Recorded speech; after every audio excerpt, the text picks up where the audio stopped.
ஆண்டவராகிய இயேசு கிறிஸ்துவின் நாமத்திற்கு மகிமை உண்டாவதாக. இந்த நல்ல நாளிலே உங்கள் யாவரையும் நான் வாழ்த்துகிறேன்.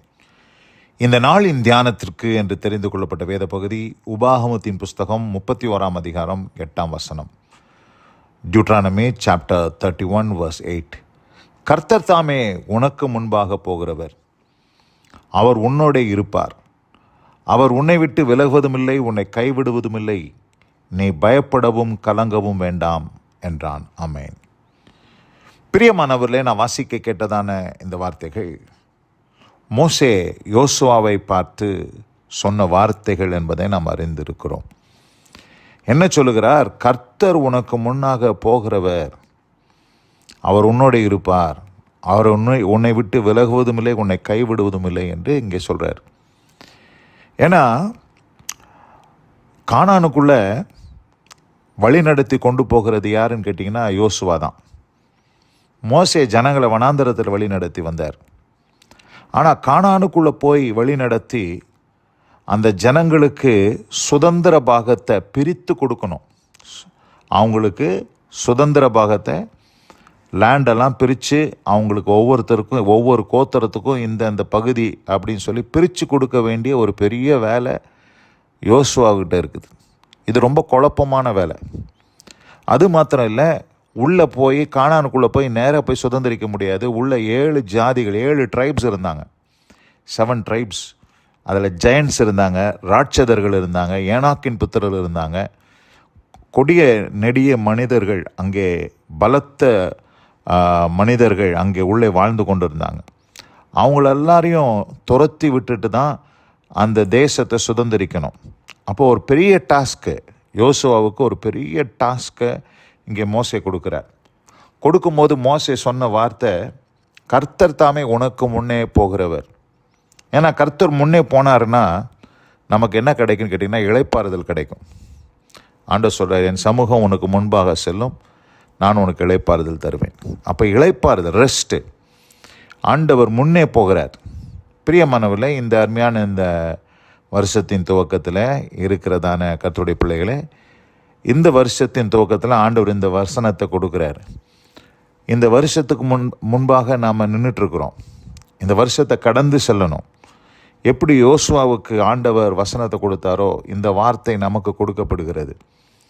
நம்ம இந்த வருஷம் முழுவதும் கடந்து செல்வதற்கு நாம் போகிறதுக்கு முன்னாடி நமக்கு முன்னாடி கர்த்தர் போகிறார்.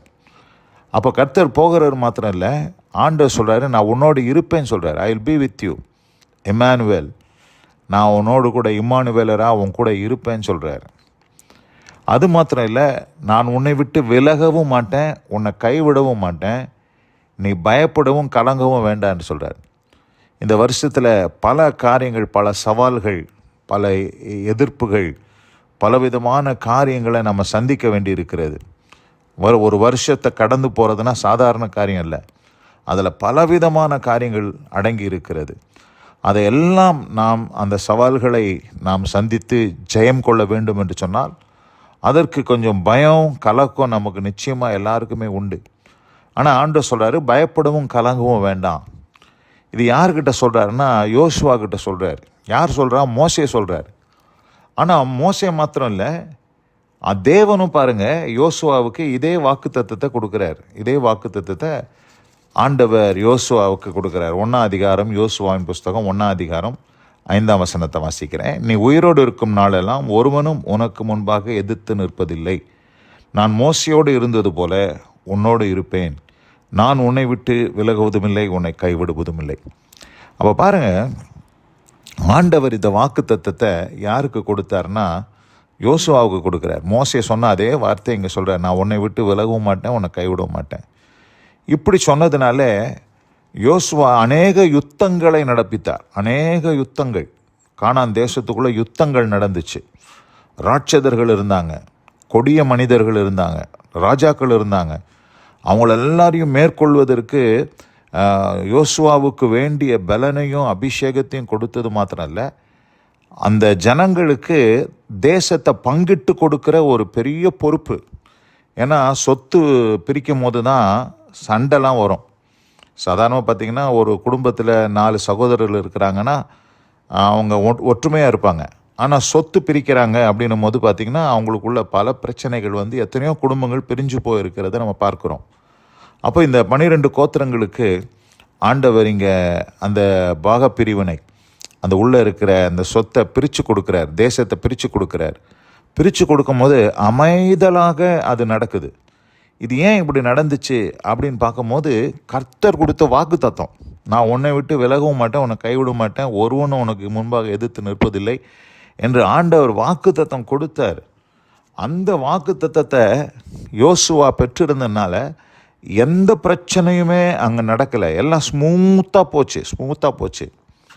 அவன் பாருங்கள், ஸ்மூத்தாக போய் அவருடைய இறுதியில் 23 அதிகாரத்தில் நான் வாசிக்கிறேன், 14ஆம் வசனத்தை வாசிக்கிறேன். இதோ இன்று நான் பூலோகத்தார் எல்லாரும் போகிற வழியே போகிறேன்.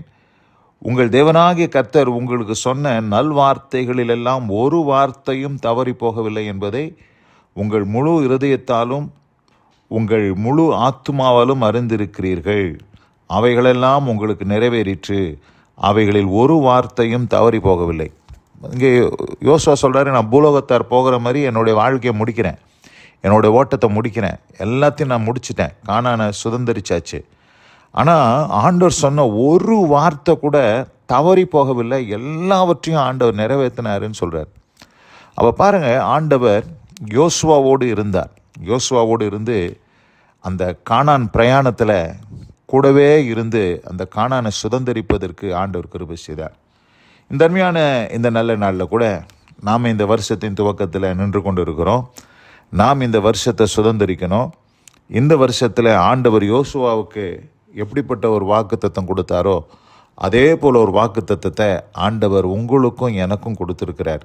என்ன வாக்குத்தத்தம்? கர்த்தர் தாமே உனக்கு முன்பாக போகிறவர், அவர் உன்னோடு இருப்பார், அவர் உன்னை விட்டு விலகுவதும் இல்லை, உன்னை கைவிடுவதும் இல்லை, பயப்படவும் கலங்கவும் வேண்டாம்.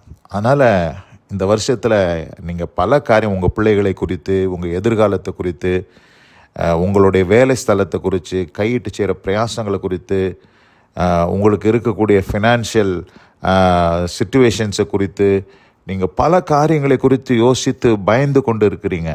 எதை குறித்துமே பயப்பட வேண்டாம். கர்த்தர் சொல்கிறாரு, நான் உனக்கு முன்பாக போகிறவர். இந்த வருஷத்தில் ஆண்டவர் நமக்கு முன்பாக போகிறாரு. அது மாத்திரமில்லை, அவர் சொல்கிறாரு, நான் உன்னோடு இருப்பேன்னு சொல்கிறாரு. ஆண்டவர் உங்களோடு இருப்பார். அது மாத்திரமல்ல, அவர் சொல்கிறாரு, நான் உன்னை விட்டு விலகுவதும் இல்லை, உன்னை கைவிடுவதும் இல்லை, பயப்படவும் கலங்க வேண்டாம். அதனால் நீங்கள் பயப்படாமல் கலங்காமல் இருங்க. இந்த வருஷத்தை ஆண்டவர் ஜெயமாய் முடித்து தருவதற்கு ஆண்டவர் போதுமானவராக இருக்கிறார். இந்த வார்த்தைகளை கேட்டவங்க ஒவ்வொருவருக்கும் ஆண்டவர் இந்த வாக்குத்தத்தத்தை, இந்த வார்த்தையை ஆசீர்வாதமாய் மாற்றி அதை உங்கள் வாழ்க்கையில் நிறைவேற பண்ண கர்த்தர் கிருபை செய்வாராக. வசனம் கேட்டவங்க ஒவ்வொருவரையும் கர்த்தர் ஆசீர்வதிப்பாராக. God bless you all. ஆமேன், ஆமேன்.